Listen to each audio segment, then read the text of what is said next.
안녕하세요. 역사를 사는 박사입니다. 이순희 장군의 명랑해전에 대해서 알아보겠습니다. 명랑해전은 단순하게 소수의 전선으로 적의 뒤에 함대를 막아내는 전과에 그친 것이 아닙니다.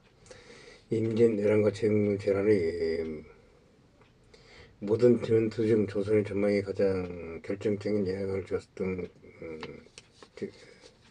수전입니다.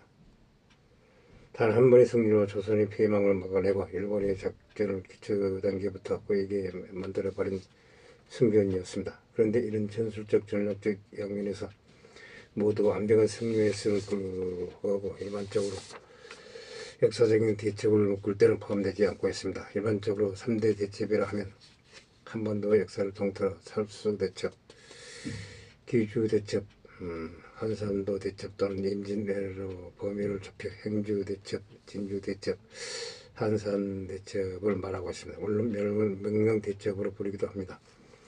명랑해제서 객침 작전의 수는 안중 1개마다 31척으로 기록되어 있습니다.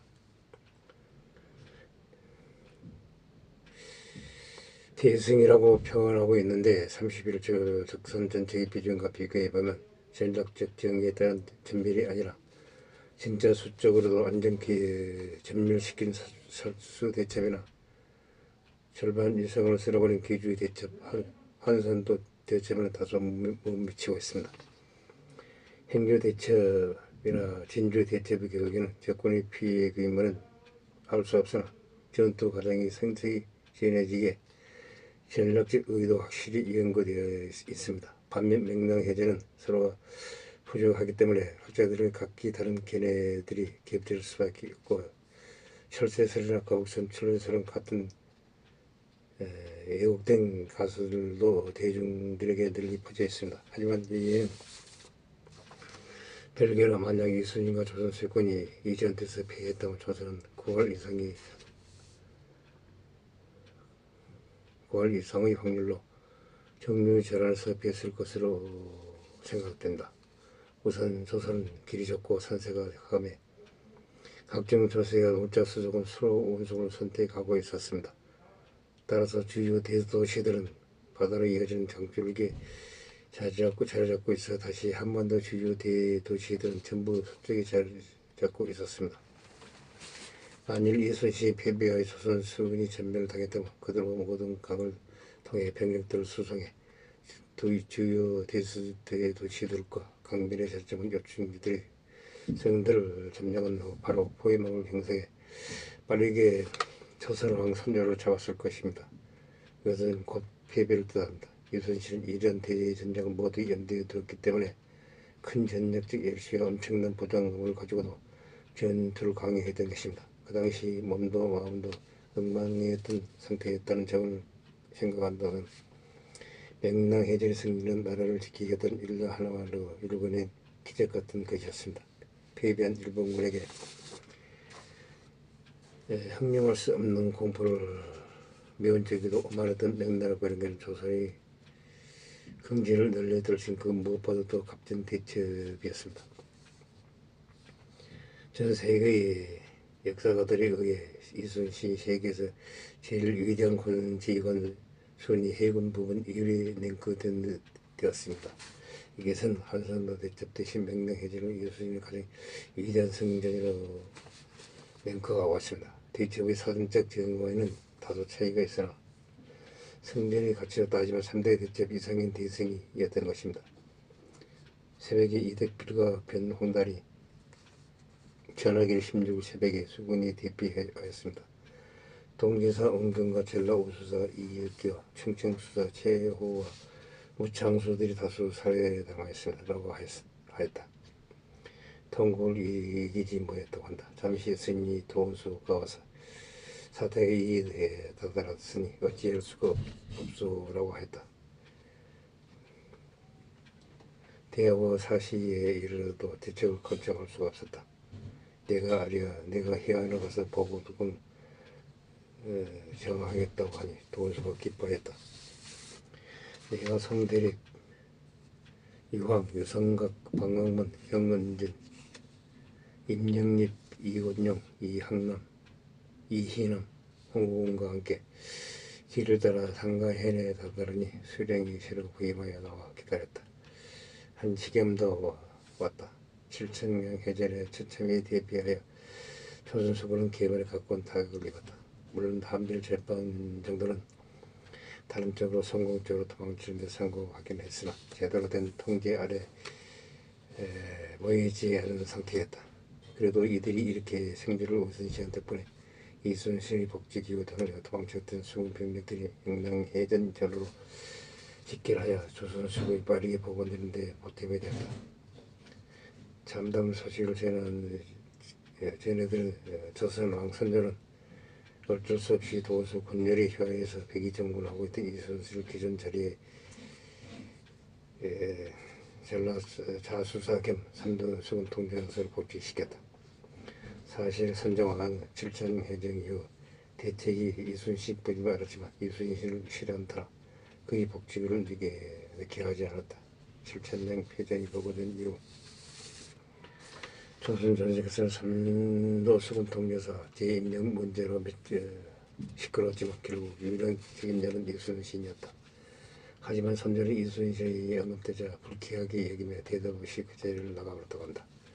결국은 남아있던 대신들이 복직을 결정하였다. 나라가 절단된 상황에서도 선조는 이순신을 경계하여 싫어하며 질투하기를 끝내 버리지 못했던 소인배였다. 하지만 정작 돌아온 이순신에게는 아무것도 없었다. 그러니 휘하의 전함 한 척 없이 지갑만 있는 통제사였다. 또 다른 심각한 문제는 선조 대왕이 이순신을 백의정군 이전 계급으로 번복시키지 않고 더 낮은 계급으로 임명한 것이라는 것이 문제였다. 통제사는 보직은 같지만 이순신 개인의 계급은 오히려 하락하였다. 휘하 수군 적도사들과 계급이 비슷해지는 바람에 알 사람이 마음만 먹으면 얼마든지 하극상을 할 수 있는 위험한 상황이었다. 7천년 패전 이후 위태로운 상태에서 수군 출도서라도 하극상은커녕 도망가지 않고 자리를 지키는 것만으로도 벅찬지라 다행히 그런 일은 일어나지 않았다. 심지어 아무것도 안 하고 뒤에서 팔짱만 끼며 구경만 하던 맹공까지 선조의 결정을 얼토당토하게 했겠다.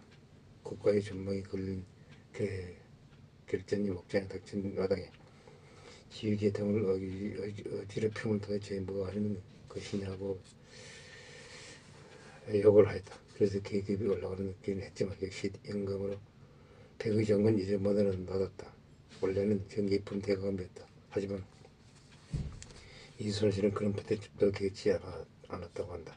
이순신은 조정에서 자신을 삼도 수군 통사서로 임명한 데는 교사가 내려오기도 전에 이미 행동을 하고 있었다.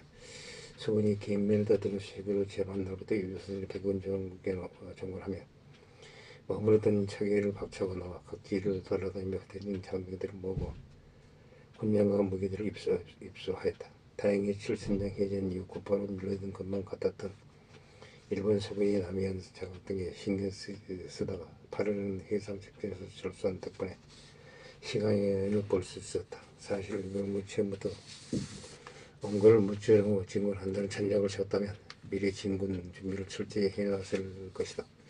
일본군 입장에서는 7천년 해전의 승리는 전혀 예상하지 못했던 승리였다. 오히려 진군할 준비가 전혀 안 되어 있던 상황이었다고 한다. 그야말로 하늘이 동시에미였다. 이때 이순신의 바쁜 행정은 난정 일기에 통해 알 수 있다. 7월 18일 7천년 정도의 소식을 들었다. 동원수 군율과 대책을 어른하고 차기를 출발하여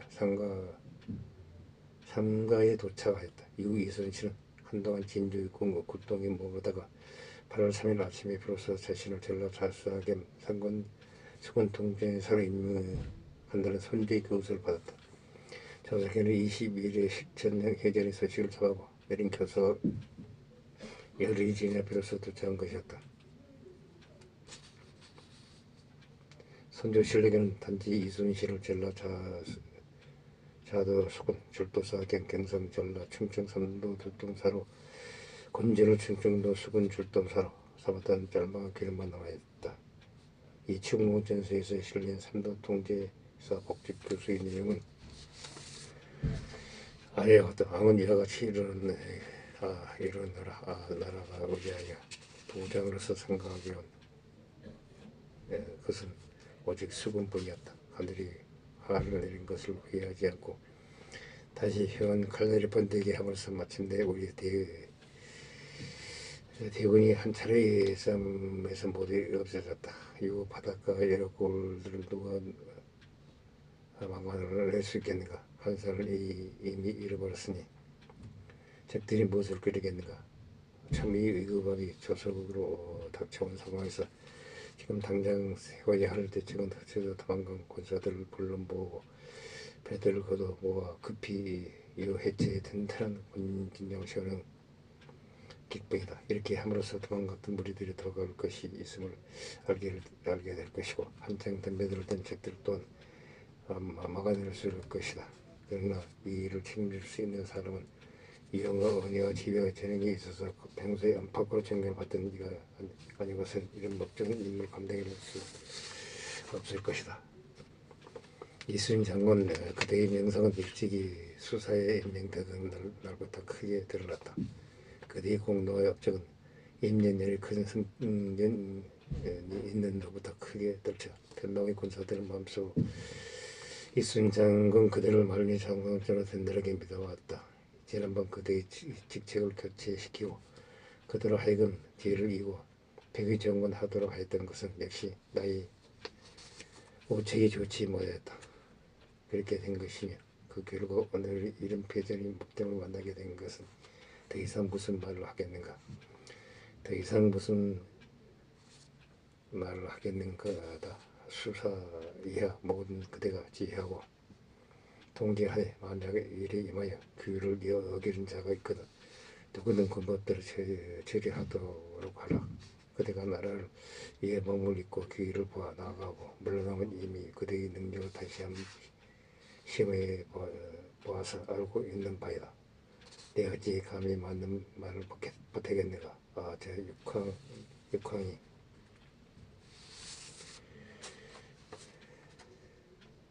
국경의 각 언덕고를 두 번째 맡아서 변명의 군사 임무를 완수하였다. 저 왕손이 제일 몸으로 적을 소탕한 공로를 세웠던 것처럼 이순 장군 그대는 정의의 마음을 더욱 굳건히 하여 나라를 구제해 주기를 바란다.